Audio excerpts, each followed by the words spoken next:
का स्वागत है। आइए आपको सीधा ले चलते हैं मिर्जापुर, जहां योगी धर्मसभा को संबोधित कर रहे हैं।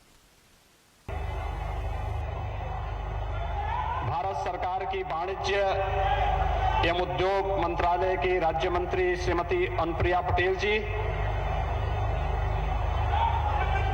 उत्तर प्रदेश सरकार के पर्यटन एवं संस्कृति विभाग के मंत्री डॉक्टर नीलकंठ तिवारी जी,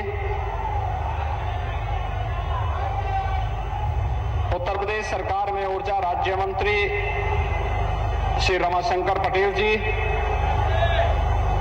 माननीय सांसद श्री राम सकल जी, माननीय विधायकगण श्री रत्नाकर मिश्रा जी, श्री अनुराग सिंह जी, श्रीमती सुचिस्मिता मौर्य जी, श्री राहुल प्रकाश जी, श्री आशीष पटेल जी, आज के इस कार्यक्रम में उपस्थित पर्यटन विभाग के साथ ही स्थानीय प्रशासन और सम्मानित जनप्रतिनिधिगण और मां विंध्यवासिनी धाम से जुड़े हुए सभी उपस्थित भाइयों बहनों,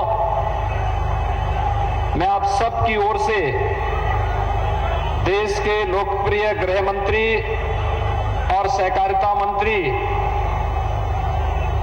आदरणीय अमित शाह जी का मां विंध्यवासिनी के इस धाम में हृदय से स्वागत करता हूं, अभिनंदन करता हूं।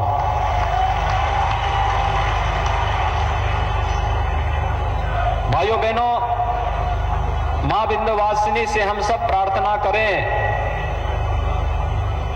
कि वह आदरणीय प्रधानमंत्री जी और आदरणीय गृह मंत्री जी को इतनी ताकत दे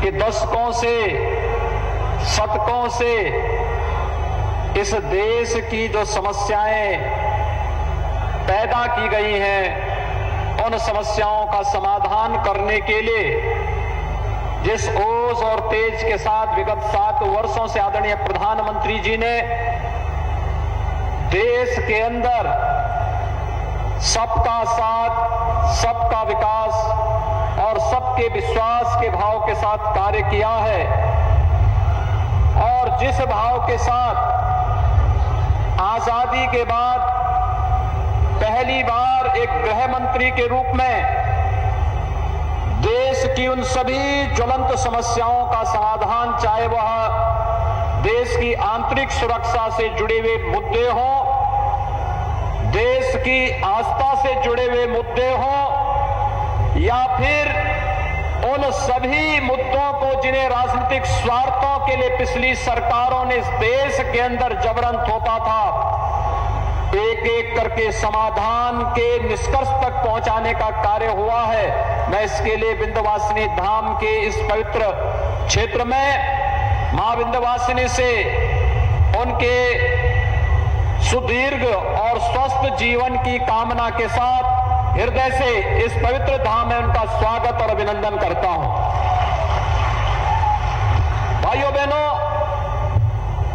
आज अगर उत्तर प्रदेश अपने आप को सुरक्षा के एक माहौल में, विकास की एक नई सोच के साथ आगे बढ़ रहा है, तो इसकी प्रेरणा आदरणीय प्रधानमंत्री जी की है, इसका मार्गदर्शन आदरणीय गृह मंत्री जी का है, जिनकी प्रेरणा और मार्गदर्शन में उत्तर प्रदेश ने धर्म, अर्थ, काम और मोक्ष इन चारों क्षेत्रों में प्रदेश की 24 करोड़ जनता के लिए वह सब कुछ करने का प्रयास किया है जिसे आजादी के तत्काल बाद होना चाहिए था, लेकिन पिछली सरकारों के पास फुर्सत नहीं थी। भारतीय जनता पार्टी की सरकार के पास फुर्सत थी, उस प्रकार का विजन था, और आदरणीय प्रधानमंत्री जी, आदरणीय गृह मंत्री जी का मार्गदर्शन है कि आज वो सभी कार्य एक एक करके सुलझते हुए दिखाई दे रहे हैं।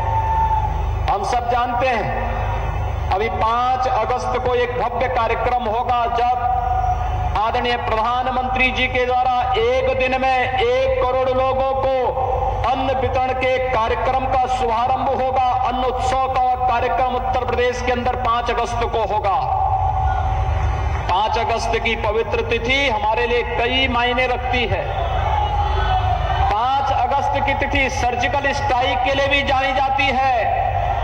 5 अगस्त की तिथि कश्मीर के कलंक धारा 370 को समाप्त करने के लिए भी जानी जाती है।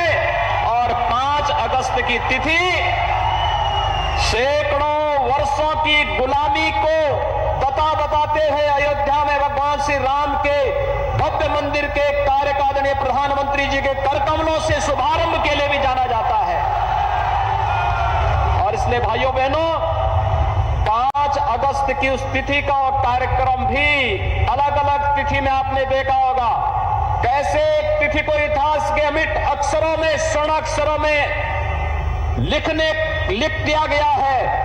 5 अगस्त की वह तिथि भारतीय इतिहास के लिए उसी प्रकार से अमट हो गई जो आजादी के बाद कुछ सरकारों ने इस देश में आतंकवाद के रूप में देने का प्रयास किया था, लेकिन आदरणीय प्रधानमंत्री जी के मार्गदर्शन में माननीय गृह मंत्री जी ने कश्मीर के धारा 370 को, आतंकवाद की जन्य इस धारा को सदैव के लिए समाप्त करके आतंकवाद को हमेशा के लिए नेस्तनाबूद करने का कार्य भारत की धरती से किया है।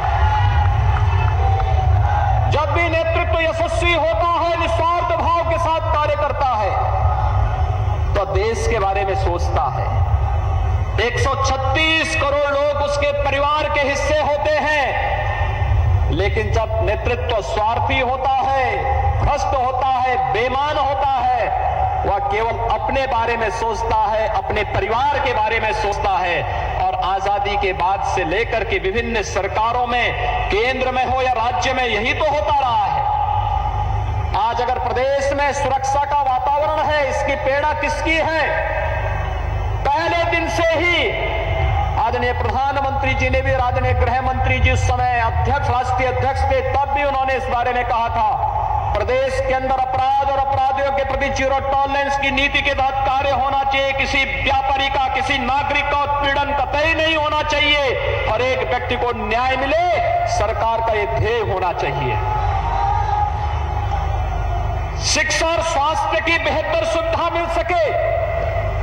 भाइयों बहनों, आदरणीय प्रधानमंत्री जी की कृपा से, उनके मार्गदर्शन में मां विंध्यवासिनी के इस धाम में मेडिकल कॉलेज बन चुका है। इस सत्र में प्रधानमंत्री जी के द्वारा उसमें प्रवेश की प्रक्रिया का शुभारंभ भी होगा और मां विंध्यवासिनी के नाम पर बनने वाला यह मेडिकल कॉलेज उत्तर प्रदेश और विंध्य क्षेत्र के नौजवानों को मेडिकल की उत्तम शिक्षा का एक केंद्र बिंदु बनकर के आगे उभरेगा।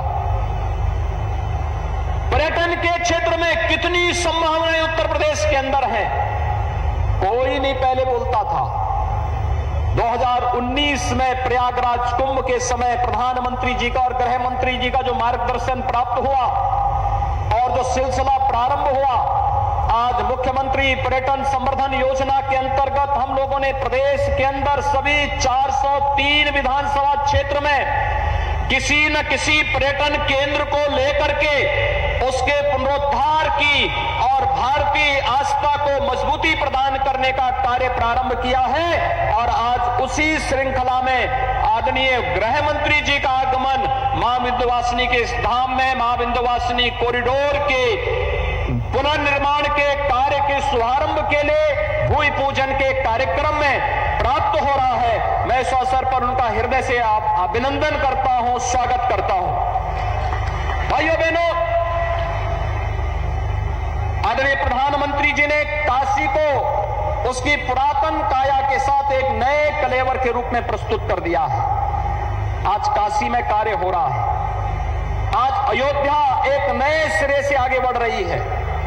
आज चित्रकूट धाम, आज श्रृंगेरपुर धाम, आज नैमिष धाम, आज सुखतीर्थ, इन सभी क्षेत्रों में पर्यटन विकास की नई संभावनाएं दिखाई दे रही हैं। और मां विंध्यवासिनी धाम में 2 बड़े कार्यों का शुभारंभ आदरणीय गृह मंत्री जी के द्वारा प्रारंभ होने जा रहा है।